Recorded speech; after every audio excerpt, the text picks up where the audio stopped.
bang minamahal ko siya at tunay ang aking nadarama? Kahit ako'y nagmumukhang tanga, ay ayos lang basta kasama siya.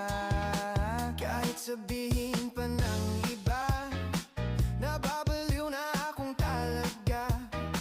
Kahit mayroong ibang nagcha-cha-cha, nagrurumba, nagsasalsa, pwedeng sabihin nyo to sa kanya. Ang puso ko'y nahihirapan na. Ano pa ba ang pwede kong gawin na uubra upang maakit siya? Palagay kaya